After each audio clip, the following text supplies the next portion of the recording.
Nous avons considéré ce matin plusieurs paradoxes du karma.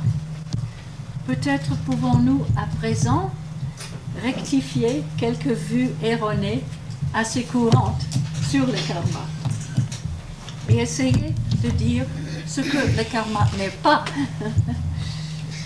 Annie Besant dit que le karma est l'enseignement théosophique le moins compris et qu'il y a peu de choses aussi dangereuses qu'une connaissance limitée du karma. Nous pouvons nous imaginer comment une connaissance limitée du karma mène à des malentendus à propos de cette loi. Par exemple, quand les gens disent avec sang-froid, en face de la souffrance d'autrui, c'est leur karma, et ne s'en occupent plus. Ou quand ils disent, c'est mon karma, et se résignent à ce qu'ils prennent pour leur destin. Au lieu d'essayer de comprendre quelle leçon le karma veut leur apprendre. Alors, considérons ce que le karma n'est pas. Premièrement, le karma n'est ni récompense ni punition. Deuxièmement, le karma n'est pas quelque chose qui nous tombe dessus de l'extérieur. Troisièmement, le karma n'est pas un tyran, mais un instructeur. Quatrièmement, le karma n'est pas prédestination. Cinquièmement, le karma n'encourage pas la passivité. Sixièmement, le karma ne signifie pas le fatalisme, une acceptation passive de ce que nous pensons ne pas pouvoir changer. Septièmement, la connaissance du karma ne doit pas être utilisée pour notre avantage personnel. Huitièmement, le mauvais karma, ça n'existe pas. On a déjà touché quelques-uns de ces points ce matin. Premièrement, le karma n'est ni récompense ni punition. Il est tout simplement l'action d'une loi. La loi de cause à effet, la loi de la justice. Son action ressemble au mouvement d'un pendule. Plus il s'écarte dans une direction, plus il s'écarte dans l'autre direction. Il rectifie quand quelque chose a été dérangé dans la nature.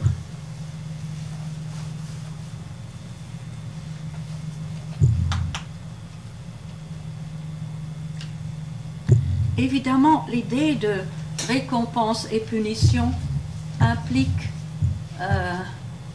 un Dieu anthropomorphe, un Dieu à l'image de l'homme. Vous savez que c'est Voltaire, je crois, qui a dit qu'au début, comme il est dit dans la Bible, au début, Dieu a créé l'homme à son image, et depuis, c'est l'homme qui crée Dieu à son image. Comme un être peut-être jaloux, qui se met en colère, qui punit ou qui récompense, mais ce n'est pas ça le karma. Ça, c'est le premier point. Le karma n'est pas quelque chose qui nous tombe dessous de l'extérieur. On a déjà un peu fait référence à cela ce matin. C'est nous-mêmes qui appliquons cette loi. Pour citer de nouveau Madame Blavatsky, le karma ne crée rien ni ne fait de projet. C'est l'homme qui fait des projets et qui crée des causes, et la loi karmique règle les effets. Troisièmement, le karma n'est pas un tyran, mais un instructeur. Annie Besant dit, le karma n'est pas une épée suspendue au-dessus de notre tête, telle une épée de Damoclès, n'est-ce pas? L'épée qui va à tout moment tomber, qui nous menace, hein? Prête à tomber sur nous à chaque moment. Ce n'est pas ça. Le karma n'est pas non plus une sorte de grosse masse qui se déverse sur la tête d'un homme à sa naissance et contre lequel il ne peut rien. C'est une création continue et c'est notre création. Nous avons vu ça, c'est une chose flexible. On est toujours en train de créer encore des causes et ainsi de modifier les effets qui en viennent. Nous sommes continuellement, oui, en train de modifier notre karma et espérons d'apprendre de nos erreurs. Ça, c'est le troisième point. Oui, le karma n'est pas un tyran, mais un instructeur. Quatrième point, le karma n'est pas la prédestination. La prédestination se réfère à une doctrine assez cruelle dans le calvinisme et le presbytérianisme. Je suis d'Écosse, alors le presbytérianisme malheureusement a sévi là, c'est moins le cas maintenant. Mais cette doctrine, c'est la doctrine selon laquelle une personne est prédestinée dès sa naissance ou bien à jouir d'une béatitude éternelle dans le ciel ou bien à souffrir les tourments de l'enfer. Évidemment, ça se réfère à une philosophie où il y a une vie unique sur terre. Pendant toute l'éternité, après la fin d'une seule vie terrestre, on aura tel ou tel destin, selon cette doctrine. Et son destin n'a rien à faire à ses actions ou son attitude. On ne peut rien y changer. C'est assez cruel comme doctrine. Mais un exemple classique d'une satire contre quelqu'un qui se croyait sauvé, malgré son manque de cœur envers ses semblables et son haute opinion de soi-même, c'est un poème du poète écossais Robert Burns. Ça s'appelle Holy Willie's Prayer, si quelqu'un connaît les poèmes de Burns. La prière du Saint Guillaume. Il croyait qu'il était un saint, n'est-ce pas? Oh Seigneur, j'ai fait telle et telle chose. Mais vous me pardonnez, n'est-ce pas? Parce que je vous remercie. Je ne suis pas de ceux-là, n'est-ce pas? Je suis quelqu'un qui est sauvé et tout ça, n'est-ce pas? C'est une satire. Ainsi, le karma n'est pas peut-être ce qu'on veut dire d'habitude par le destin, si on pense à le destin de quelque chose de fixe, n'est-ce pas, ou le kismet.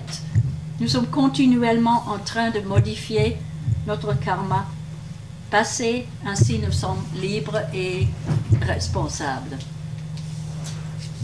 On a déjà aussi mentionné ce matin. C'est pour clarifier les malentendus sur le karma. Cinquièmement, le karma n'encourage pas la passivité, ni à l'égard de notre propre karma, ni à l'égard du karma des autres. Nous ne pouvons pas nous résigner et dire « ben, c'est mon karma ». Le karma devrait nous pousser à agir de façon sage. Et nous ne pouvons non plus refuser d'aider autrui en disant « c'est son karma, c'est son karma ». Pourvu, naturellement, que nous pouvons les aider. Par exemple, il ne faut pas vouloir sauver un noyant si nous ne savons pas nager nous-mêmes. Il faut qu'on soit à même d'aider ou qu'on puisse chercher quelqu'un qui peut le faire. Que savons-nous en détail du karma? Il peut être notre bon karma d'aider un autre et son bon karma de recevoir notre aide. On ne sait pas ce que le karma prévoit, on ne peut pas dire c'est son destin, bon, on le laisse, mais c'est peut-être notre destin ou notre karma d'intervenir si nous pouvons. Alors, parce qu'il y a souvent, on dit cela, même aux Indes, il y a une mauvaise compréhension du karma. C'est son karma, alors c'est un pauvre, c'est son karma. Il ne faut pas interférer, il ne faut pas se mêler de son karma. Et c'est mon karma, alors je ne peux rien faire. Non, ça n'encourage pas. Une bonne compréhension du karma n'encourage pas une attitude passive dans ces égards. Le prochain point. Le karma ne signifie pas le fatalisme, une acceptation passive de ce que nous pensons ne pas pouvoir changer. Toutes ces choses se rapportent entre eux, n'est-ce pas? Le karma doit plutôt nous stimuler à agir, à faire un effort. On dit parfois qu'il faut accepter ce qu'on ne peut vraiment pas changer.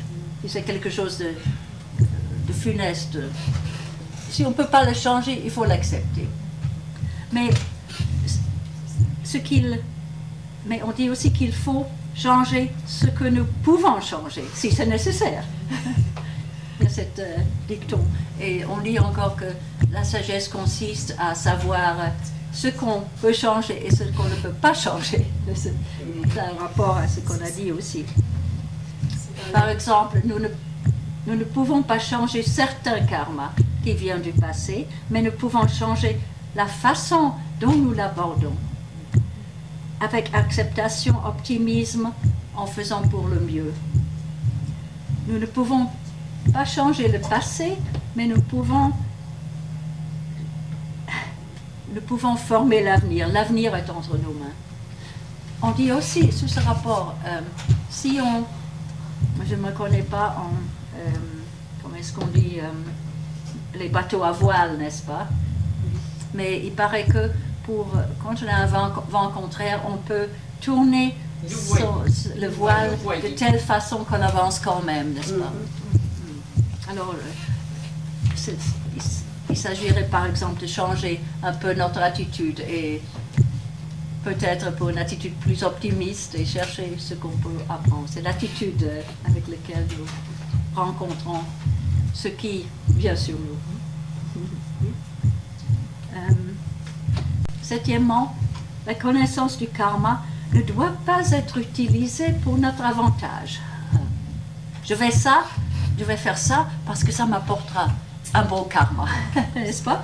Il y a ici une tentation possible, un piège qui guette ceux qui acceptent la conception du karma. Nous ne devons pas essayer de créer un bon karma pour nous-mêmes. Pourquoi? Parce que ça ne réussira pas de toute façon. Dans un quel cas, notre motif, notre attitude serait égoïste et ne produirait pas un bon résultat au niveau de la conscience. On réussirait peut-être au niveau physique, n'est-ce pas, au niveau extérieur, mais on aurait aussi le karma de l'égoïsme, avoir voulu quelque chose pour soi-même. Alors on ne serait quand même pas heureux, même si on obtient ce qu'on veut. Même si le résultat constituait une réussite du point de vue matériel, ce ne serait pas une réussite sur le plan de la conscience. Un désastre du point de vue spirituel. Un petit désastre. Oui, il y a, ce point est mentionné dans l'essai sur le karma, qui est à la fin du petit livre La lumière sur le sentier, qui est très utile, je vais le citer encore plus. Mais là, il a dit, celui qui désire se constituer un bon karma sera sujet à bien des confusions. Et dans ses efforts de semer de la riche graine pour sa propre moisson, il se peut qu'il prenne des milliers de mauvaises herbes et parmi celles-là, l'ivrée géante. L'ivrée géante, c'est l'égoïsme. L'ivrée géante.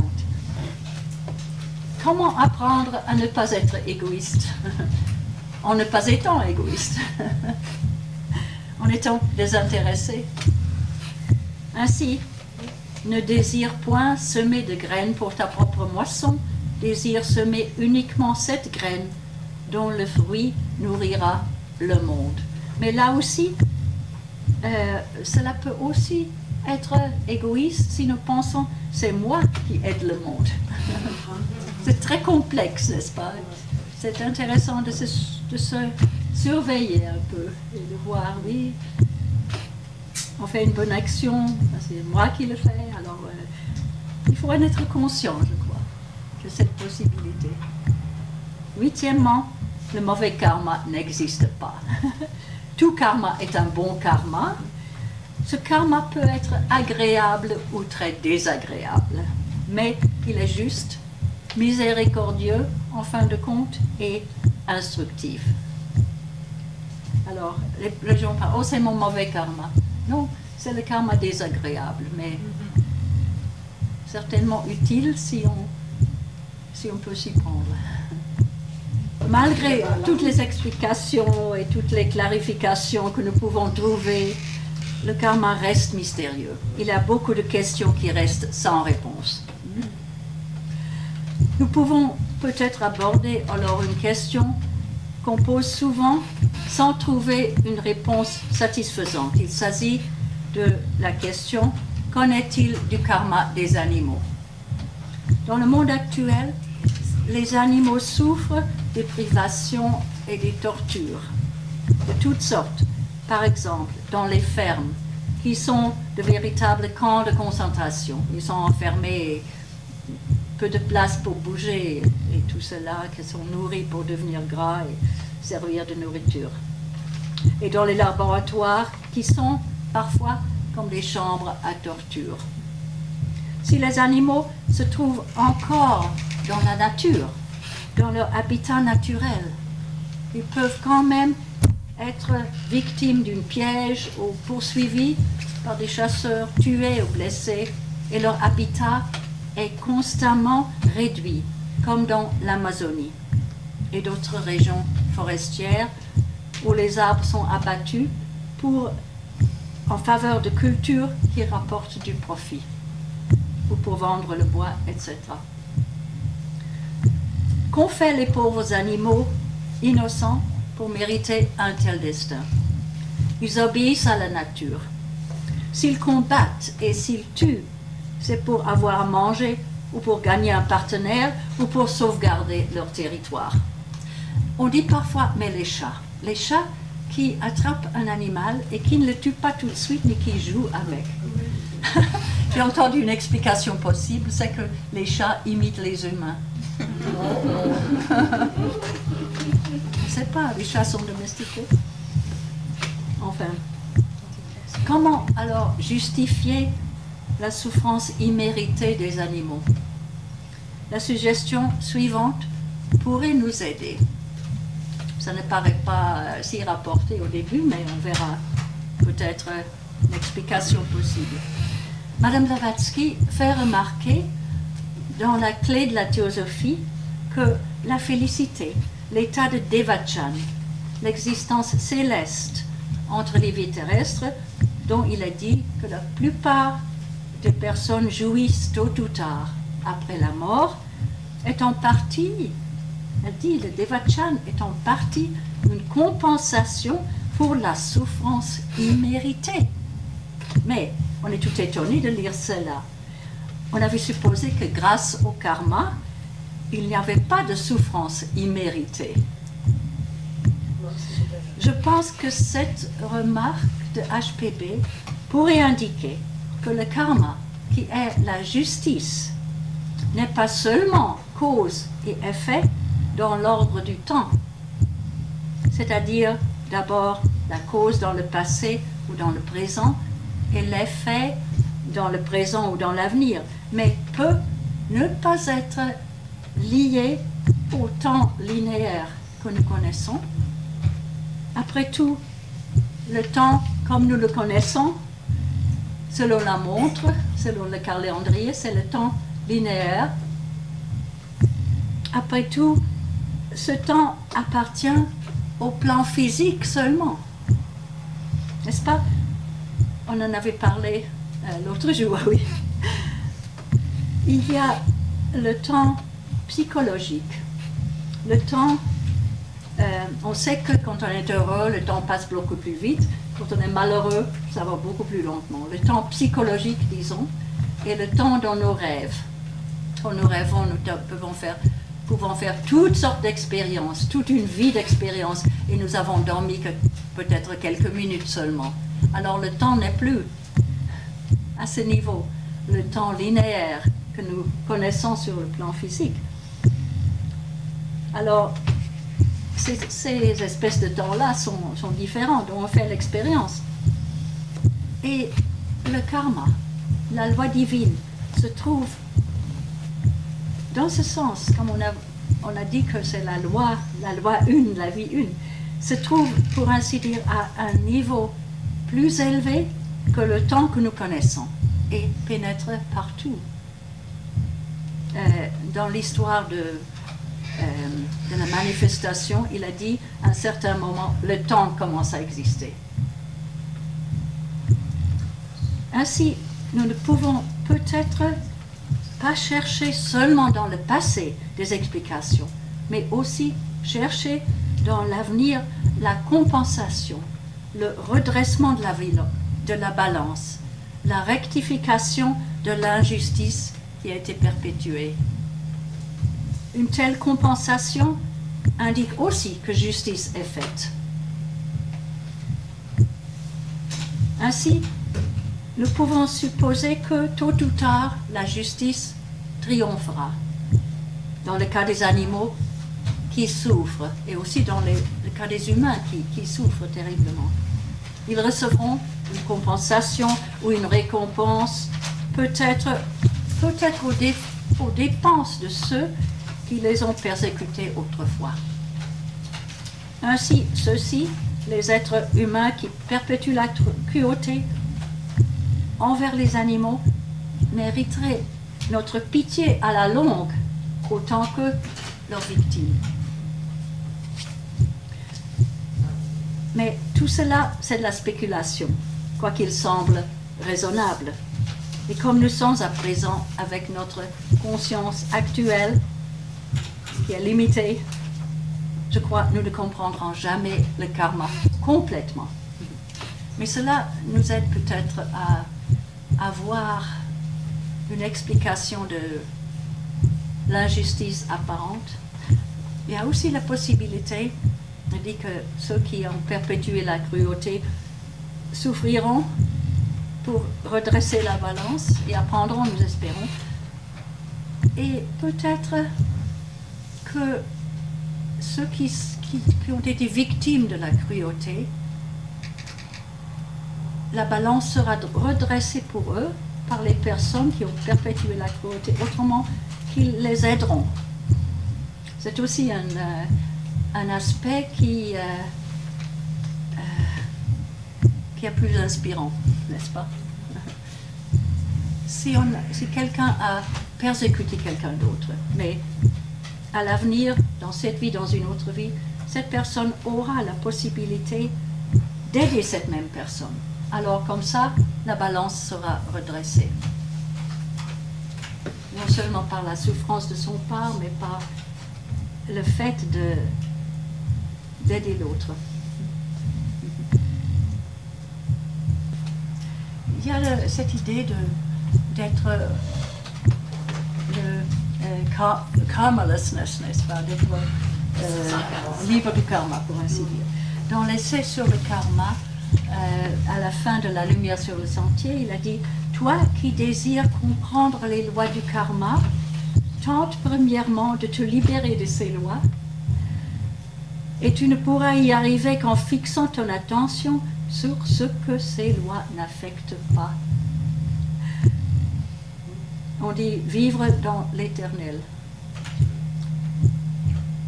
Puisque le karma, le triomphe de la justice, est universel, il n'est pas possible d'être exempt du karma, logiquement. Mais que veut dire donc l'état sans karma? Cela implique peut-être l'abnégation complète, le fait de ne rien faire avec la plus petite trace d'égoïsme, qui est extrêmement difficile. Ainsi, le karma existera toujours, mais nous n'y serons plus soumis. Mais il ne faut pas le faire avec cette intention, autrement. C'est là une des leçons de la Bhagavad Gita. Vous connaissez certainement la Bhagavad Gita. Je vais lire quelques vers. C'est agir sans penser aux fruits. C'est l'action seule qui te concerne, jamais les fruits. Que le fruit de l'action ne soit donc jamais ton motif, et qu'à l'inaction non plus tu ne sois jamais attaché.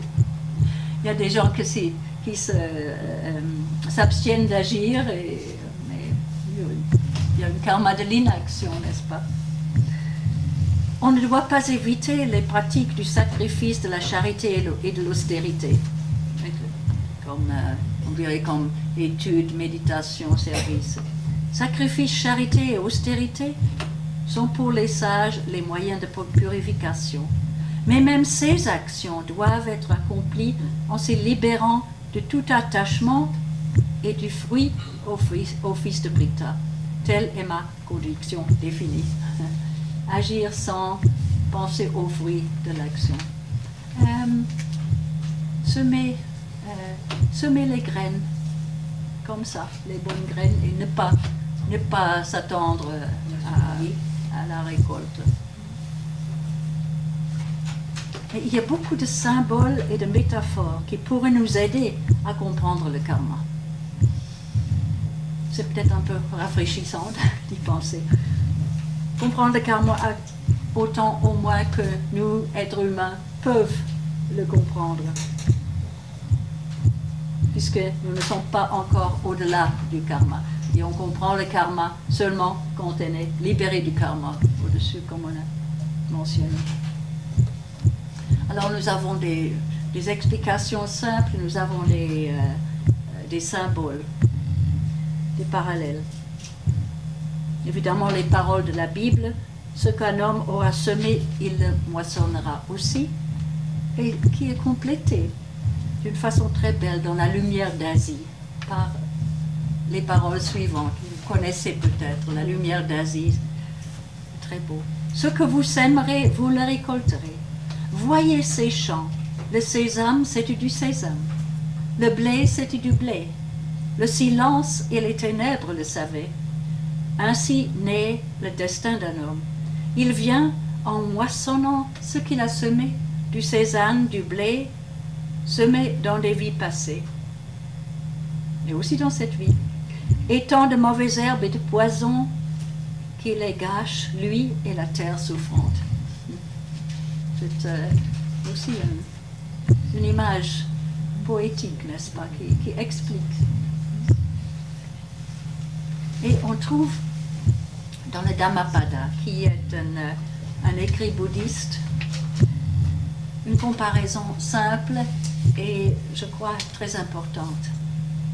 Quiconque parle ou agit avec un sens interne corrompu, avec de mauvaises intentions, de mauvaises pensées négatives, celui-là, la douleur le suit comme la roue suit le pied de l'animal qui traîne le chariot. Quiconque parle ou agit avec un sens interne purifié, celui-là, le bonheur le suit, ainsi qu'une ombre inséparable. C'est simple, c'est clair. Nous sommes compliqués. Il est question aussi, comme on a mentionné, du mouvement d'un pendule. Ce que Madame Blavatsky appelle la périodicité. Plus loin, le pendule escure aussi dans une direction. Plus loin, il oscillera dans la direction opposée. C'est normal. Et aussi, il y a cette image de la pendule dont j'ai parlé l'autre jour. C'est peut-être aussi utile. La pendule, je ne peux pas détacher ça. C'est difficile de rattacher, mais on pense une pendule, ça va comme ça. Et c'est vrai, quand nous avons aussi certainement constaté, plus on est heureux, plus il est possible d'être malheureux après, n'est-ce pas? Et au contraire aussi. Alors, plus le pendule va dans une direction, plus ça va dans l'autre. Alors, vous imaginez, il y a une petite fourmi en bas de la pendule. Et en bas de la pendule, il y a beaucoup de mouvements, n'est-ce pas? Alors, la pauvre petite fourmi devient tout à fait étourdie, n'est-ce pas? Mais la fourmi, oui, elle trouve une solution partielle. Elle monte un peu plus haut, alors le mouvement est moins extrême. Alors, nous sommes la petite fourmi. Si nous sommes au plus matériel, au plus extérieur, au plus émotionnel, de notre être, alors nous ressentons beaucoup plus les extrêmes, nous souffrons des extrêmes. Mais si nous pouvons remonter un peu plus à l'intérieur de nous-mêmes, vers le spirituel, alors le mouvement est moins extrême. Ou peut-être même utilisant le mental, on peut raisonner, alors on est moins porté à aller dans les extrêmes. Mais on monte toujours un petit peu. Et pour finir, la petite fourmi est dans le nirvana des fourmis, où tout est tranquille, harmonieux, où notre être véritable, l'unité fondamentale. C'est peut-être utile. Ah oui, une image plus difficile, mais très intéressante, se trouve dans la troisième, c'est pas moi qui ai trouvé ça, j'ai trouvé quelque part, se trouve dans la troisième loi du mouvement, ou de l'attraction universelle de Sir Isaac Newton. Moi, je n'y connaissais rien, mais je me suis un peu informée. Et cette troisième loi du mouvement ou de l'attraction universelle constate que toute action amène une réaction égale et opposée. C'est exactement le karma, la loi fondamentale du karma. Pour illustrer ces trois lois, imaginons d'abord une lourde balle d'acier, une balle en acier, qui est immobile sur une surface parfaitement horizontale et lisse, où il n'y a aucune friction entre la balle et la surface plate, aucun mouvement, aucune friction. La balle va rester immobile à moins qu'une force quelconque ne la fasse bouger. Ceci démontre la première loi de l'attraction universelle, la loi de l'inertie. L'inertie, la passivité, le non-mouvement, qui paraît correspondre, si vous connaissez cela, les gunas dans la philosophie hindoue, qui paraît correspondre au premier guna, le guna de tamas, la qualité de la passivité ou de l'inertie. Alors la première loi, l'inertie. Mais, deuxièmement, quelqu'un survient et pousse la balle pendant un certain temps dans la même direction, de sorte qu'elle roule de plus en plus vite. Si cette personne arrête de pousser la balle, celle-ci va continuer à bouger pendant quelque temps. C'est logique, hein? Cette action de pousser peut-être nous rappelle le deuxième guna, le guna de rajas, la qualité de la passion, du mouvement, de l'activité. Une fois que nous succombons à une passion quelconque, celle-ci peut échapper à notre contrôle et nous emporter. Par exemple, la colère ou...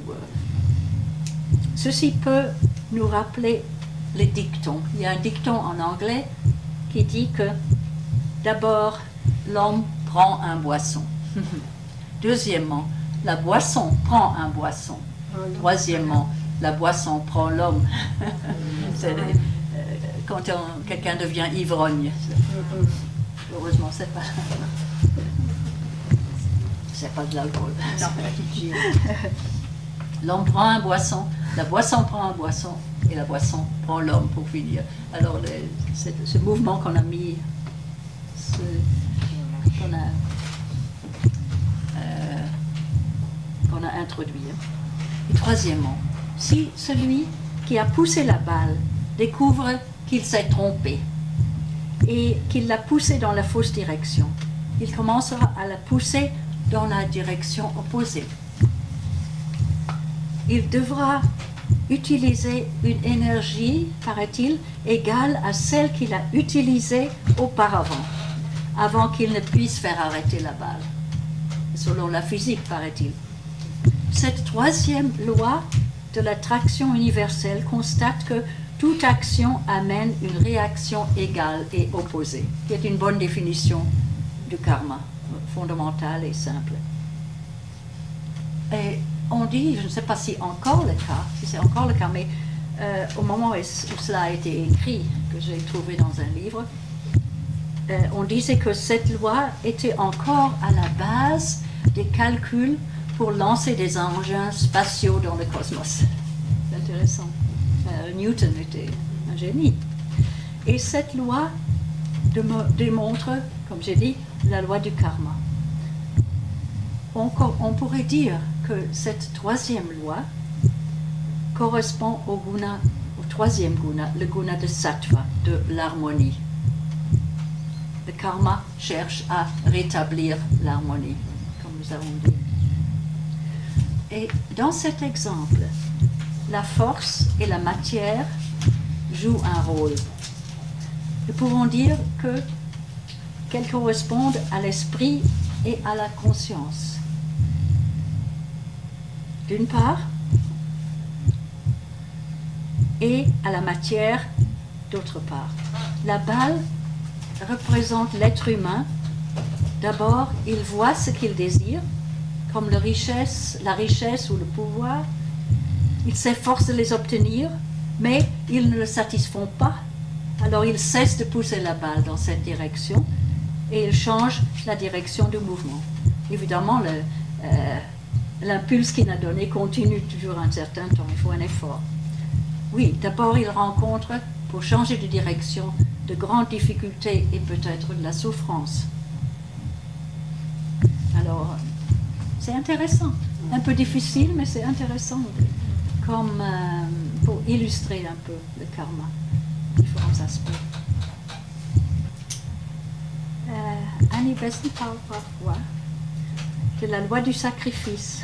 C'est une loi pour l'humanité à un certain stade, n'est-ce pas? Le sacrifice, on pense que c'est quelque chose de négatif, n'est-ce pas? Souffrance et tout ça. Non.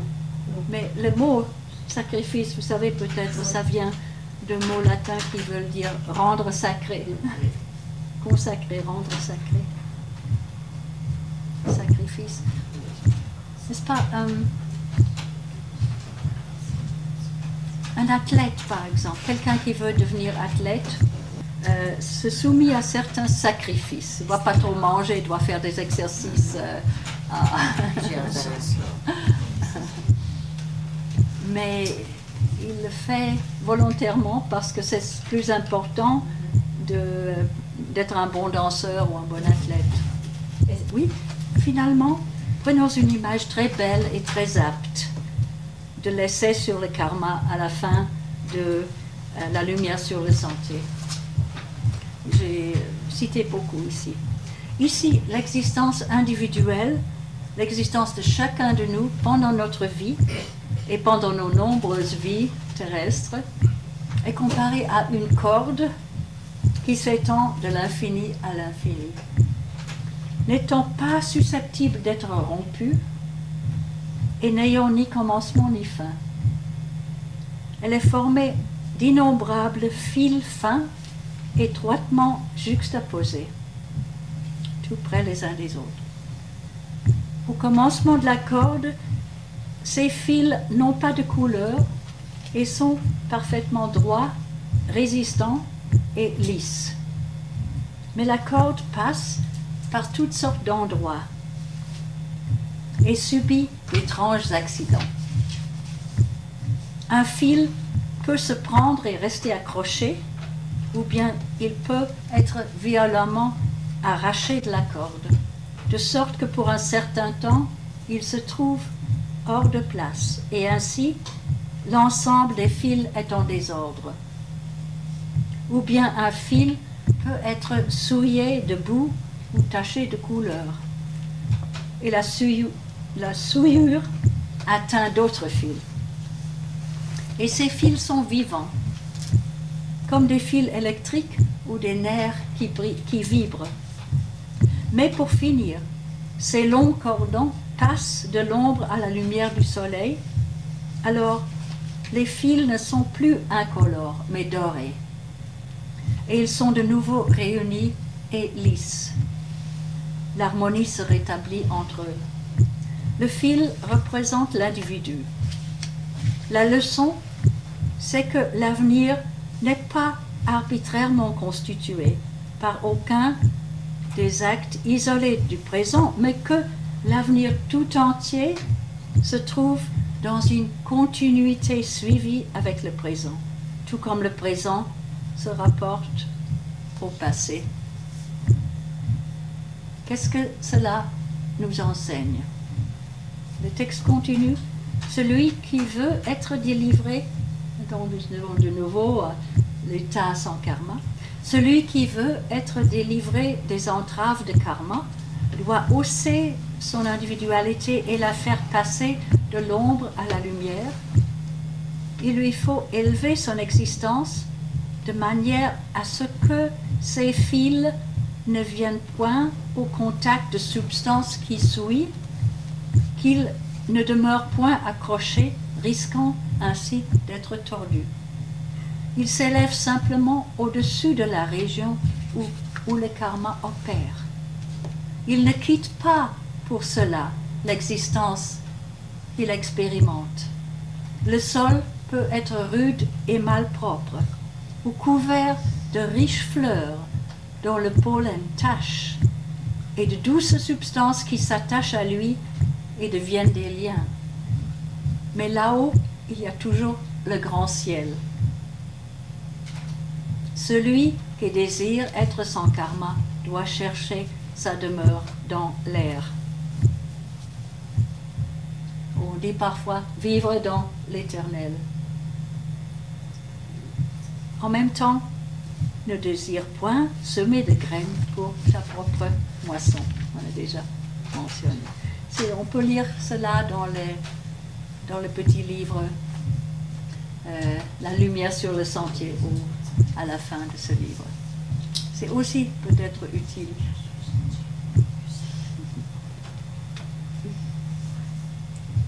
Il a dit ailleurs, vivre dans l'éternel et l'ivrée géante de l'égoïsme ne peut pas fleurir dans l'éternel. L'éternel, qu'est-ce qu'est l'éternel? C'est pas... On pense à l'éternité, peut-être, comme quelque chose d'ennuyeux. Le temps qui continue pour toujours. Mais par l'éternité, c'est plutôt dans ce sens quelque chose qui est au-dessus du temps, qui est hors du temps. Madame Blavatsky, je mentionnais ça aussi l'autre jour, dans la doctrine secrète, il y a de très belles stances, de très belles vers au début de la cosmogonie, de l'origine du cosmos, qui disent que l'état préparatoire à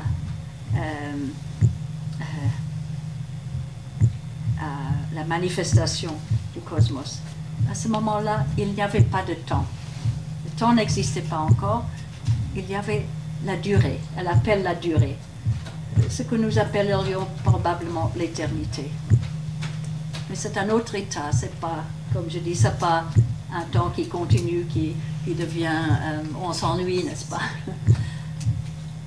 Peut-être que, pour ainsi dire, la porte de l'éternité, c'est le présent. Nous ne vivons pas dans le présent. Nous vivons plutôt dans le passé, dans l'avenir. Nous sommes toujours en train de penser à ce qui est arrivé et à ce qui pourrait arriver. Nous avons des souvenirs du passé, des attachements du passé, et nous avons des espoirs et des craintes pour l'avenir. Mais si on pouvait vivre dans le moment actuel, on parle de l'éternel, on parle de l'éternel présent. Peut-être que c'est ça aussi, la porte de l'éternité, pour ainsi dire, le moment présent.